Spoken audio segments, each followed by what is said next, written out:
Can you remember what you were doing in 1998? It was the year of Nagano, the Clinton scandal and celebrity deathmatch, but it was also the year of the dragon, Spyro the Dragon. A game so engaging, so addictive and so damn fun that I love it more than my own family. Just kidding, or am I? Thank you so much for all the wonderful comments so far. I've heard you loud and clear and a few of you requested today's video. Have you had a stressful week? If the pressures of life have got you down, then Spyro is your perfect answer. If you're new to the channel, I urge you to check out RetroAchievements, the website that makes all of this possible, giving you the chance to take on entirely new and unique challenges in all your classic games. If you were a gamer all those years ago, you were probably exploring the Dragon Kingdom and being frankly blown away at the expansive levels on offer, with equally mind-bogglingly long draw distances. The PlayStation was well known for small 3D environments, wobbly textures, and pop-in, and not the majestic beauty on display from the coding wizards at Insomniac Games. Insomniac's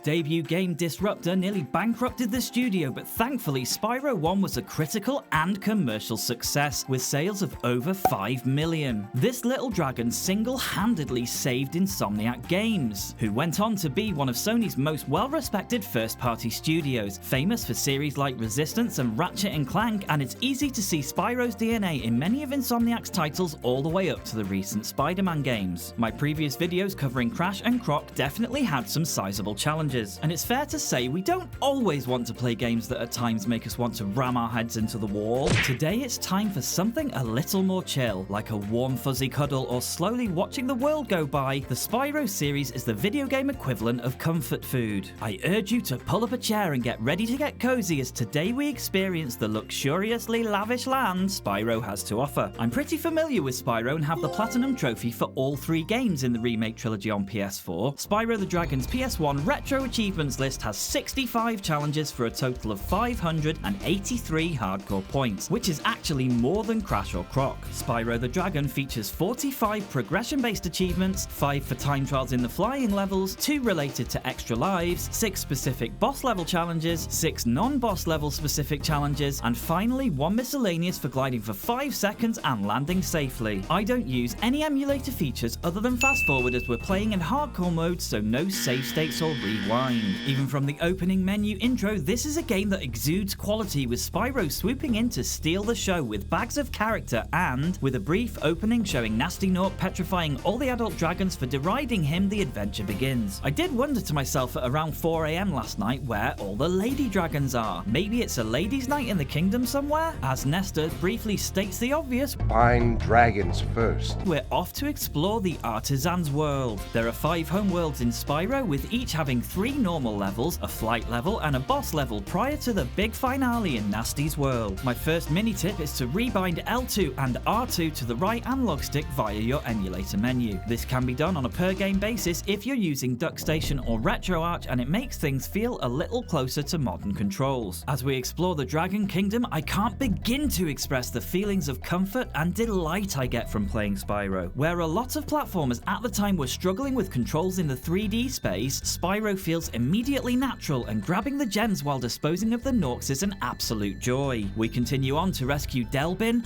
Argus, and Thomas, and a little exploring later and we've mopped up our first 100 gems in the Artisans to unlock our first achievement with 100% Artisans Home. As we enter Stone Hill, even the loading screens are cleverly hidden behind these flight and gem total animations. Some of the Dragon Thief chases in particular can be a bit of a pain, as we'll see later, but for now I begin by charging round the first area, grabbing gems and headbutting the rams as we go. Sparks the Dragonfly not only collects nearby gems for us, but he's visually our handy health guide. If Sparks is yellow, we're at full health, with damage to Spyro changing him to blue, then green, then he disappears completely before more damage causes Spyro to expire. No issue with that here though, as abusing the local sheep releases butterflies that help restore Spyro's health, which when you think of it is pretty barbaric in itself. As a vegetarian Welshman, I have to disapprove of such hostility towards our cute, fluffy friends. As I was watching TV while playing, I really wish I'd listened to good old Lindar here. When you free a dragon or step on one of their platforms, you're saving your progress. As we'll see later, suffice to say, when retro gaming, it's vital to remember autosave wasn't a given back then, so save often. Moments later, we rescue Asta. My hemorrhoids are giving me grief, Spyro. Before a cheeky little hop over this wall to grab the key hidden in the cave, which we'll need shortly. Some more ramming and flaming later, and we drop into this well to meet Gavin and grab a few more gems. gems. Finally, we rescue Gildas before gliding across to the hills to grab the egg from this thieving little bugger to unlock Handle with Care for our first dragon egg rescue. We next grab the last few green gems for 100% Stonehill for 200 gems, 4 dragons and the dragon egg here. Back in Artisans, and I briefly farm some life spheres as 20 of these will give me an extra life and it's needed for a couple of the achievements. Dark Hollow is up next and we're introduced to shielded enemies. These Gnorcs need to be charged as they're resistant to Spyro's fire breath. Bigger enemies like this one need to be flamed as charging them has no effect. Rescuing Alban, he explains what I just have and we continue on through scenes of very mild peril. I stop to light the fires as the colours on the level give me a dopamine hit, and then we reach this new enemy who needs flaming up the arse. As we reach the centre of the cave, grab the key and rescue Oswin to grab Where's Gnasty Gnorc. I'll torch him for 10 dragons saved. Spyro, want to know a secret? You can like and subscribe with these buttons. Back above ground, we glide to this small hidden area before killing some more Gnorcs and grabbing gems, followed by rescuing Darius. And finally, we return to the locked chest at the start to 100% Dark Hollow for 100 gems and 3 dragons rescued. Back in the Artisans, we kill this Gnorc again for a few more life spheres and new thing for collecting 20 balls. As we enter Town Square, I'm in awe at how colourful the evening sky is, and we climb up some steps to rescue Nils before gliding across to charge some bulls. Upon grabbing this life, we get you're basically immortal now for having 10 lives. Running out of lives is not an issue in this game, and we continue to save Devlin. We continue dispatching the bulls.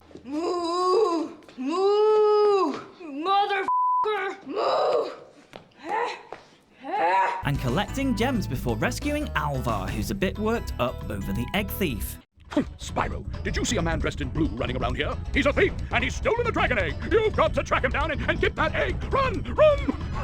I'm getting a little winded. In order to complete Town Square, we double back and glide around the wall before gathering some more gems and gliding over to Thor. All that's left now is retrieving the dragon egg from this blue twonk, and 100% Town Square pops for 200 gems, 4 dragons and the egg. It's been just over half an hour at this point and Spyro already has 600 gems, the thieving hypocrite he is. Back to near the start, and next we need to jump on these platforms to release a hidden wall unlocking Secret of the Artisans Homeworld and Sunny Flight. It's worth noting that the last couple of flight level time trials are what I struggled with the most, but compared to other games this isn't saying much. As I started my second attempt, I unlocked 100% Sunny Flight for getting 300 gems, a feat which requires all chests, arches, planes and trains to be done in a single run. A couple more failed runs later and I did it. As you can see with this one, it's easiest to grab the chests in the cave first, heading around the sides before grabbing the last near the centre and flying back out to tackle the archers around to the left. Follow the archers along the cliffside and after the 6th, make a beeline for the planes. Each one adds additional time to the clock and my direction preference was clockwise. With the planes destroyed, it's time to grab the last 2 arches before making a U-turn and following the train tracks. Flame early to ensure that you're destroying both barrels, and finally after destroying the 4th and final train, we unlock Faster Than Light. Booyah! 900 gems in the bag and I have a brief senior moment before confronting Toasty. This level will need to be done twice, so for now we make our way through the level grabbing gems and flaming wolves before this little faux pas. We continue on ensuring we don't miss this outside area and eventually we rescue Nevin. Allegedly. This boss has many tricks up his sleeve. But we needn't worry as he's a walk in the park, and with 3 hits Toasty's burnt and we unlock 100% Toasty. In order to get the other achievement for this level we have to make it through without waking up the wolves or dying. This isn't as tough as it sounds, so follow the route here before passing the shepherd on the left. Head inside and then pass on the left and then the right before killing the shepherd and confronting Toasty again. The trick here is to simply charge around the outside, flaming as you get close. After the first 2 phases, the final phase is a little trickier because you'll need to head slightly inwards from the wall as you charge to catch up with Toasty but without getting too close to the wolves. Sometime later you'll gain on him and with a final fire breath we unlock Solid Spyro to mark the end of the Artisans. A quick trip to Marco the Balloonist and we head off to World 2, Peacekeepers. Upon landing we rescue Titan who tells us to Recover our treasure, Spyro. and we're set loose on our next area. The Gnorc guards are easy to beat, just focus on charging and go for those who approach the giant cannons first. If you charge they'll run for cover and flaming the tents makes them expose themselves, the dirty little blighters. Next we rescue Magnus before using the cannon to destroy some chests and this ever so subtly marked pillar. Continuing on to the other side of the indigo gloop, we slam the egg thief before grabbing the key and rescuing Gunnar. Finally we use this archway as the perfect spot to glide to the final gem laden area. area. Using the key from earlier and unlocking pocket change for 1,200 treasure and 100% Peacekeeper's Home for 200 gems, 3 dragons and the dragon egg. With the main hub sorted, we're taking a visit to Dry Canyon, which is the first level requiring some thought. The layout this time demands a little exploring, and I'm still in a state of chilled euphoria as I slam Spyro into the shielded enemies, grabbing gems as I go. We grab another dragon egg before saving Conan and flaming some vultures. We next save Boris. I've about as much chance of being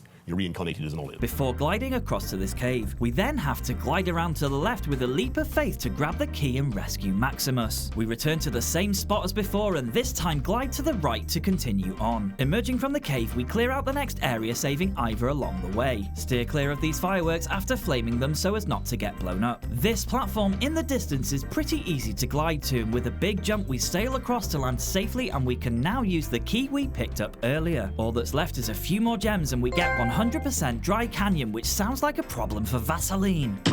Onto Clifftown now, which blew my little mind as a child. I'd never experienced anything this expansive before, and it was so immersive to discover all the nooks and crannies. Make sure you don't forget to flame the cauldrons on the way around. A little further on and we chase down the egg thief to unlock practice for the third game for 5 dragon eggs recovered. We release Halvor and seek out the last remaining ground floor gems before beginning our ascent towards the highest point. As we reach the top, we flame the fat ladies. No offense meant here, they're actually called that, I checked the lore, and chat to Enzo before gliding all the way across to the rooftops to set off the firework to destroy this chest and snatch more gems. Back to the top and we make this wonderfully long glide to the cliffs on the other side. More vultures toasted and we rescue Marco, our 25th of the game. As we collect the remaining gems, it's important to note that a handful are hidden behind the starting area, which can easily be glided to from here. The last of the rooftops sorted, we get 100% Clifftown and head back to Peacekeepers before entering Ice Cavern. Can you believe we're up to 2,000 gems already? As we begin Ice Cavern, there's a crafty hidden area out of view down here. 3 extra lives await, and as we land, we get the secret of Ice Cavern for our efforts. After exiting and re-entering the level, thanks OCD, we continue down the main path to rescue Ulrich. Ice Cavern is pretty linear, so we keep picking up gems as we go and following around the cavern. Note that some of the lamps have gems on top. I vividly remember missing these when I first played in '98. After rescuing Todor, I'm so cold, Spyro,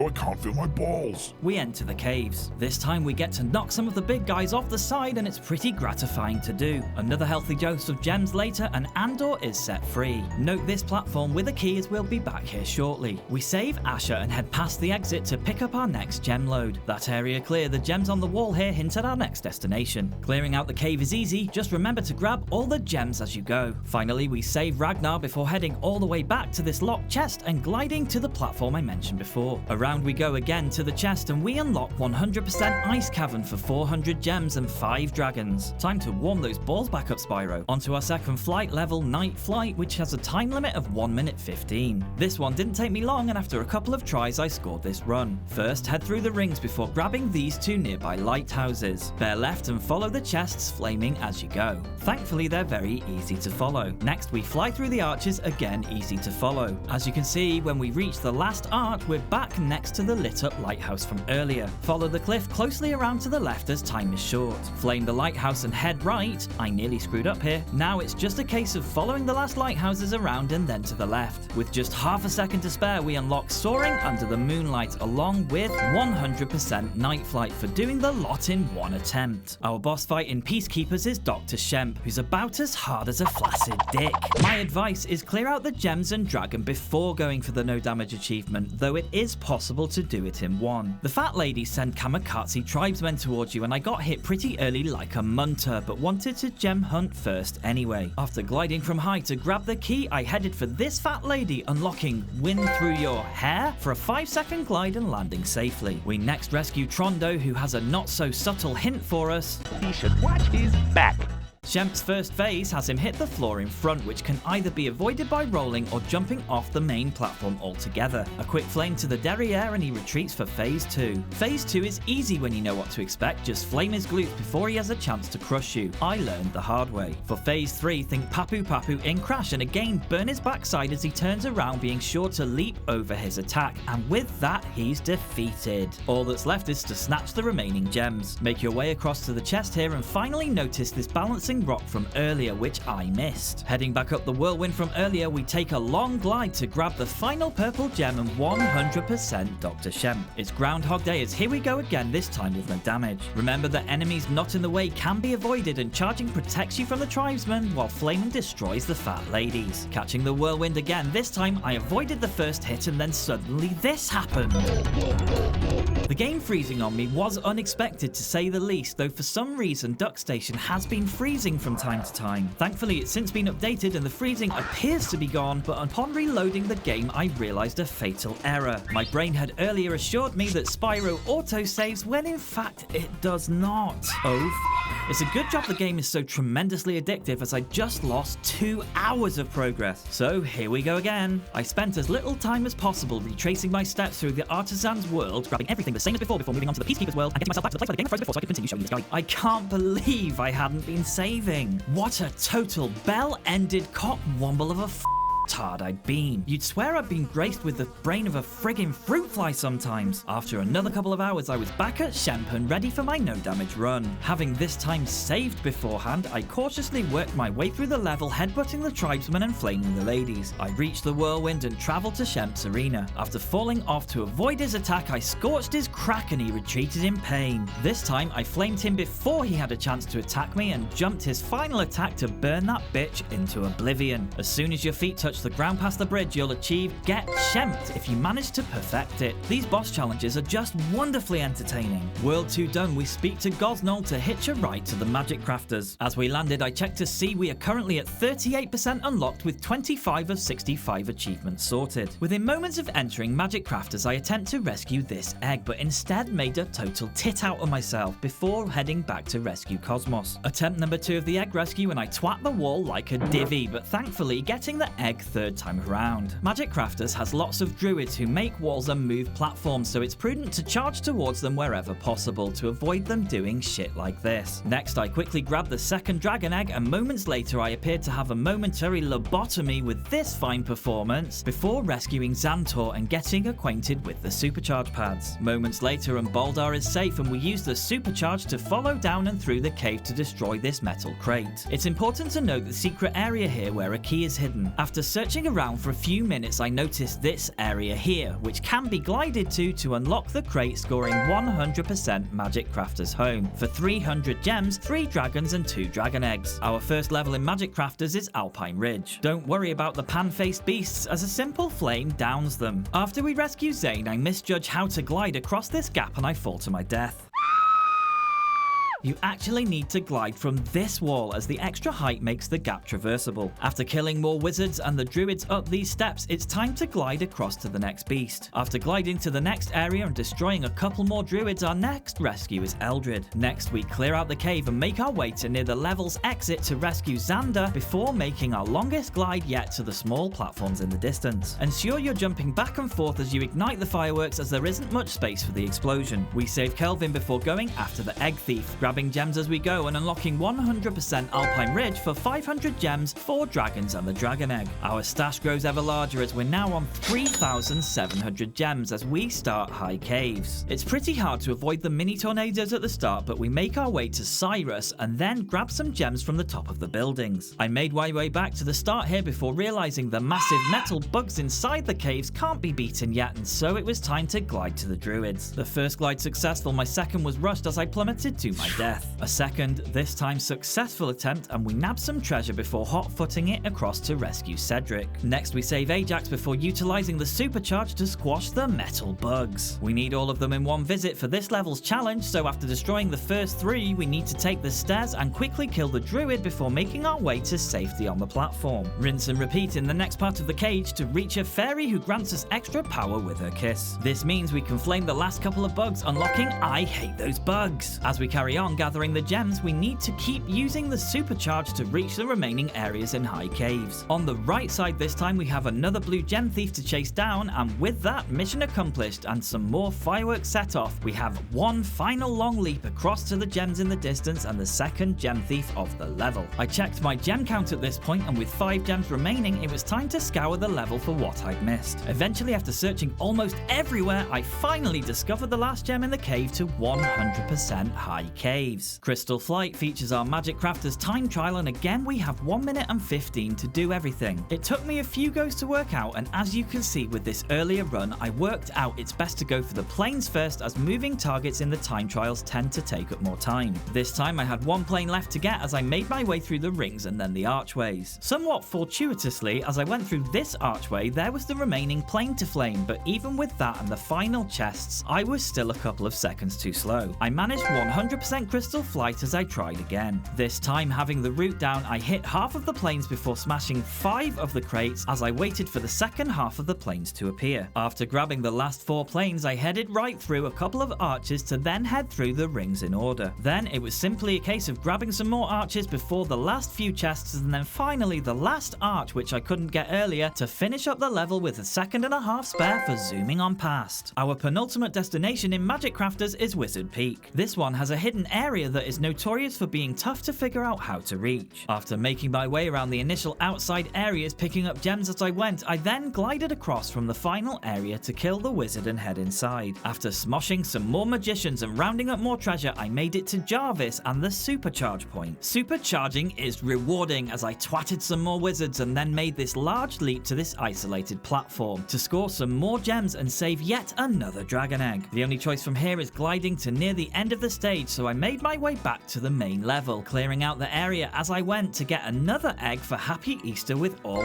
12 eggs saved. Lucas tells us some old news. There's a secret area in the Artisan Home. It is at the waterfall. So we move on to Gnexus, then supercharge into this locked crate before making another charge at breakneck speed to reach another hard to get area. After clearing that out, I'm at 486 gems, and all that's left to do is reach another hidden area. I should have gone there earlier, to be fair. After quite a while of searching, I headed back outside. Take the whirlwind as before, then follow this path before jumping and gliding around to the left to get the final gems for 100% Wizard Peak. All that's left now is Blowhard, and no, that's not me making another dirty joke. Blowhard needs completing twice, and another fun challenge awaits. After making our way through the level, destroying and collecting everything as we go, we finally reach Blowhard, and I attempt to tank him, which leads to a quick death. Attempt number 2, and this time I jump and blow him?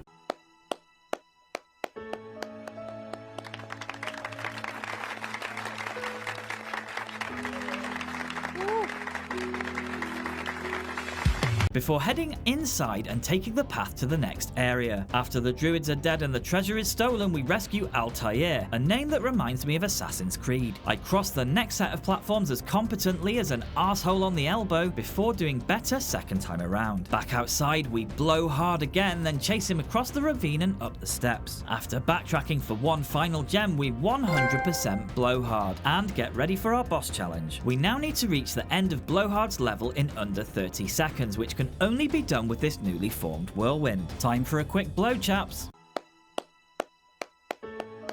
A few failed attempts later, as timing is quite tight, and I did this run. Basically, ignore absolutely everything as you race to the whirlwind. Hold charge as you leave it so you can hit the ground running, then jump and glide across the gap before charging and jumping your way up. This time we've blown through with I Blow Harder the reward. Tuka assists us in our ongoing quest as we travel to the Beastmakers. The difficulty is going to step up a notch from here on out, though it's still a long way from Crash and Crop. Be careful not to get zapped by these guys before saving Bruno and continuing on. We slap some hogs and hoover up more gems before saving Cletus. Cletus the slack-jawed yokel. After clearing out the hut, be sure to get the gems behind it and beware of the hidden enemy. Sometime later, and we make our way to the other side of the starting area. Climb the large pyramid thing to get a lofty leap to reach the tree stump and key. After unlocking the crate, it's time to backtrack to the gems I missed and the hut from earlier and head down this well for a few more hidden spoils. A few more missed gems and we have 100% Beastmaker's home. As we enter Terrace Village, our pockets are positively bursting with 5,700 gems collected. Terrace Village has another level-specific challenge, but after I got hit by the second enemy like a total tosser, I decided to 100% it first. You'll be faced here with guns, lasers, and electricity, and generally I found the best course of action to defeat the enemies as quickly as possible, stopping them having a chance to get a shot in. Claude is our next rescue, and we quickly find the Gnorc problem compounds later on, where we reach the next area with electric floors. Timing is everything, and we have to be quick with our charges. You can can probably see why I suggested completing the level before attempting no damage, and as we rescue Cyprin, paint me like one of your French girls. We reach our toughest challenge yet, which requires us to time our jumps and charges. Another quick whirlwind ride and we reach the end of the level area, and suddenly thick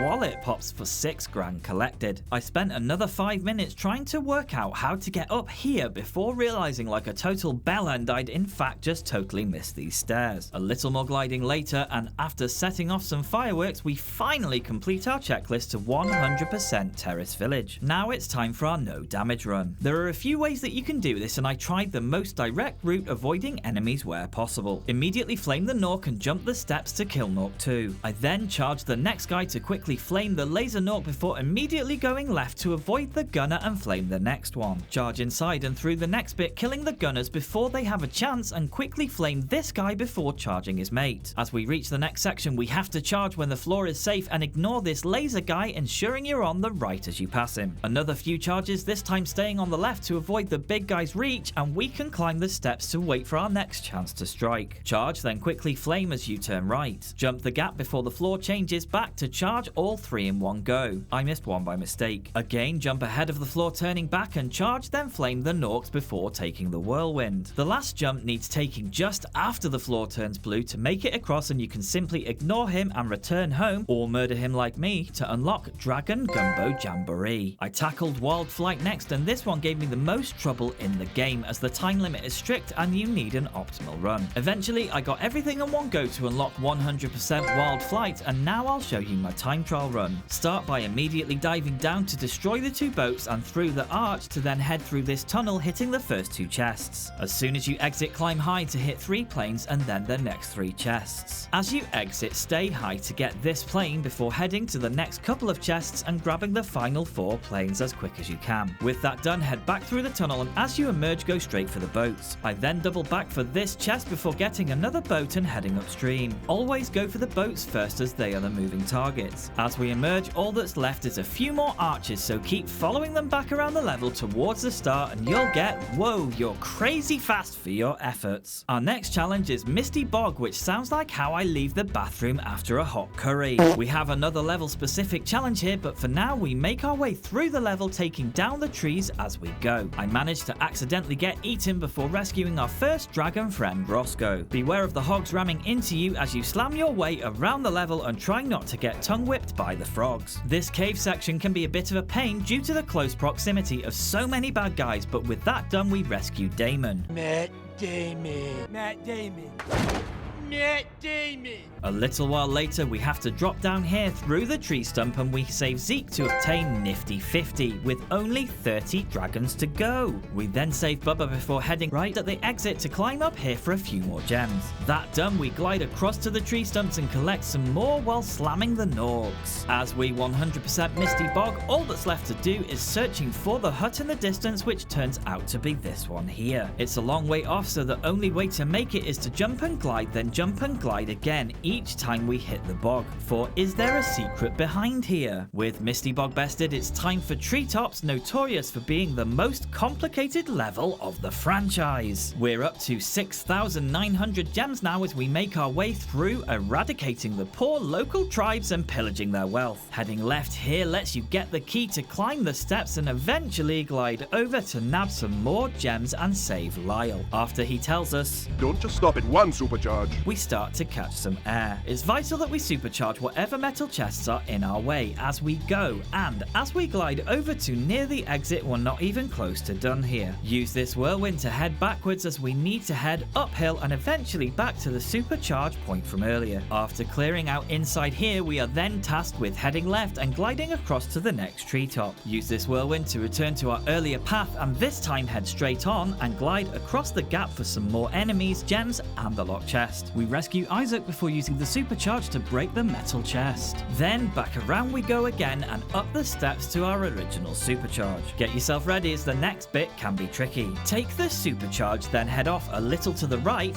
as you land and off this ledge, jumping as you go. Hit the next supercharge and immediately jump around to the right, landing here and going uphill, then jumping to the right again, keeping momentum. Timed right and you can land to then make another jump, propelling you high into into the air. At the top of your jump, glide, and you'll make it across to the first secret area, and you can get some more gems, this time taking out a gem thief and rescuing poor isolated Jed. One more annoying as charge remains. This time, instead of heading left here, go straight ahead to where the thief is taunting us. It's in the same area the locked chest was in. Chase him up the steps and get ready for some more turbo jumps. I found this to be about as enjoyable as sitting on a landmine, but thankfully we're nearly done here now. Supercharge down and then bear slightly right to zoom up and clockwise around the tree trunk. As you reach the end, make a big leap forward and slightly right to the next supercharge. Make sure you wait until the last moment before making another massive leap, and again gliding when you reach the top of your jump to glide across to the area above the exit, and with another sweep for the gems up here we get 100% treetops as we exit the most frustrating area. Thanks but no thanks, Insomniac, you can stick treetops up your arse. Back in Beastmakers and it's time for Metalhead. There's another no damage boss achievement here, but first there's a load of treasure to gather, so we make our way through collecting the lot. Take note of this hidden area and glide your way down to get some more gems and the key for this level. Make sure to get the gems from the opposite side before heading back up the whirlwind. We rescue the lone captive dragon Sadiki before charging the power balls when they are green until Metalhead retreats. In the second area, head left up the cliff and around to the hidden lock chest. Some more charging and Metalhead keels over. We round up some more gems, and then for some reason I spend 2 minutes acting like a tool before finally making this jump. I realized I still had a few more gems to get, so I headed back to this crafty staircase to 100% Metalhead and get ready for no damage. This is pretty simple, just use your side rolls to avoid the projectiles and flame the big guys. Once you finally make it to Metalhead, keep charging to avoid his projectile attacks and slam the pillars as before. With him defeated, as we return home we unlock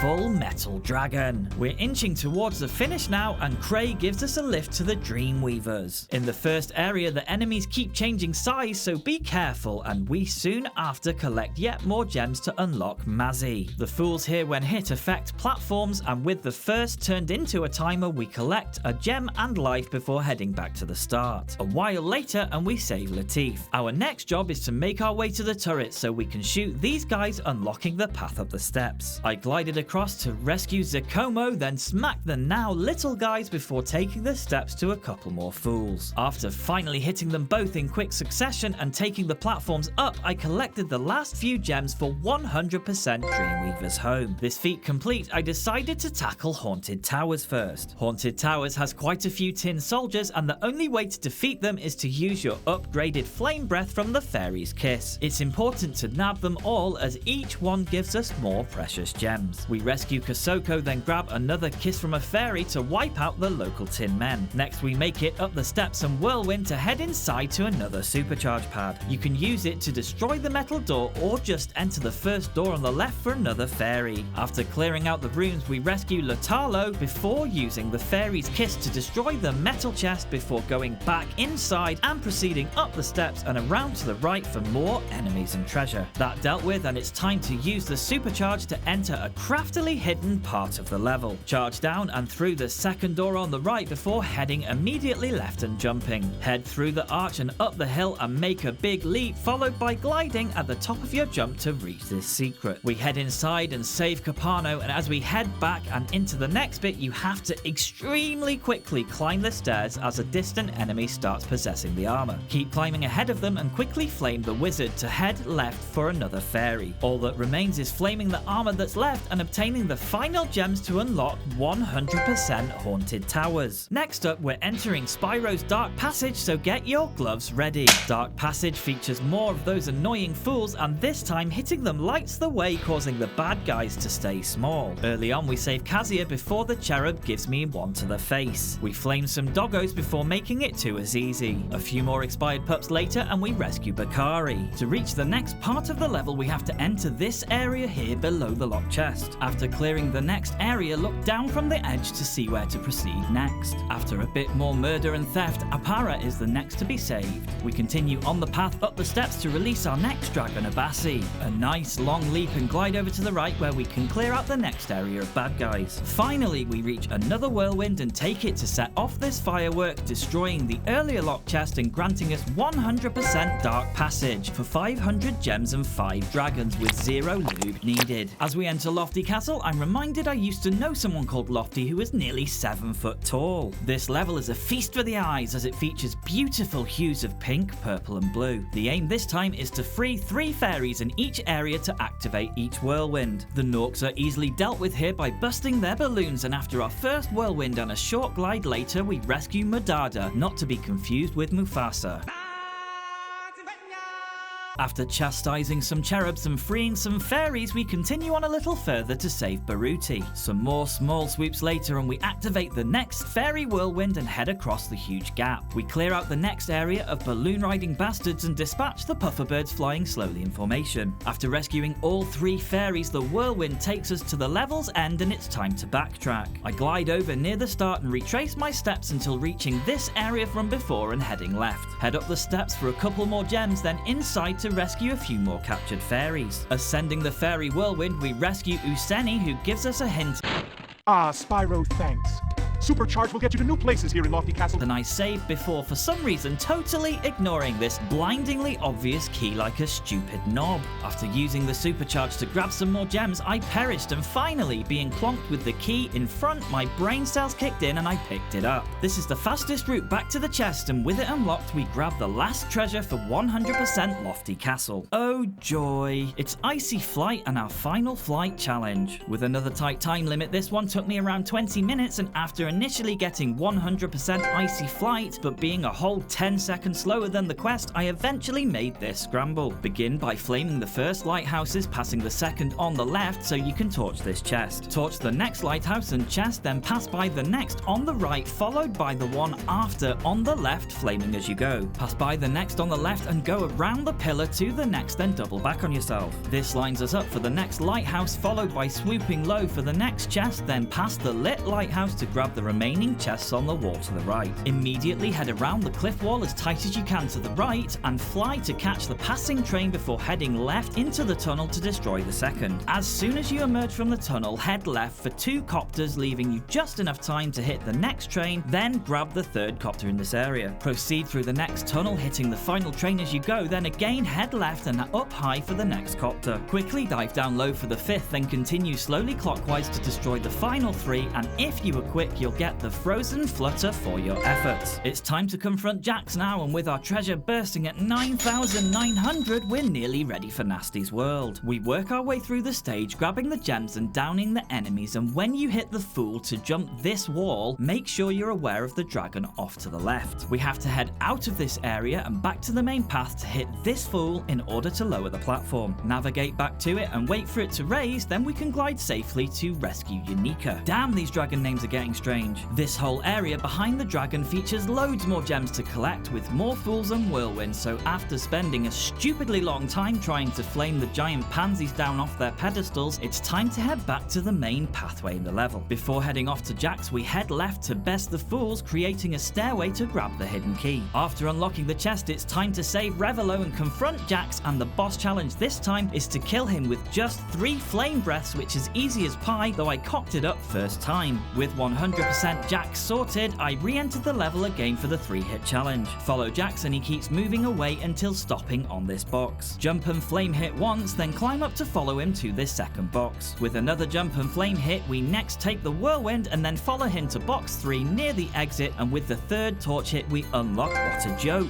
Back in Dreamweavers, and we make our way to Amos, who allows us to travel to Gnasty's world. When we land, we round up the treasure to rescue Delbin again, and with 72 dragons free, it's time for us to enter Gnorc Cove. This level sort of reminds me a bit of Toxic Waste from Crash, but thankfully it's nowhere near as obnoxious. It's time to set free the pyromaniac from within, as we have lots of opportunities for destruction. There are several locked chests here which we can easily blow up this time. After blowing this dude's clothes off, we explode him completely before saving Latif. Again, several explosions later, and Thomas is next, presumably recaptured by Gnasty, and some more destruction and rampage takes us down these steps. We take a little more time clearing out these underground areas with our biggest headbutts before taking the whirlwind to the exit, unlocking 100% Gnorc Cove. Back in Gnasty's world, and a new door is accessible, leading us to Twilight Harbor, which actually has 3 achievements tied to it. Twilight Harbor features loads of enemies that fire and bomb you, so my advice is, as ever, to clear the area of gems and dragons first. After tackling the initial areas, we're back to save Cosmos again, and we make our way through the inside of this building to cross this bridge, stopping to flame it to raise it as we pass. After rescuing our next dragon, Cletus, the slack-jawed yokel,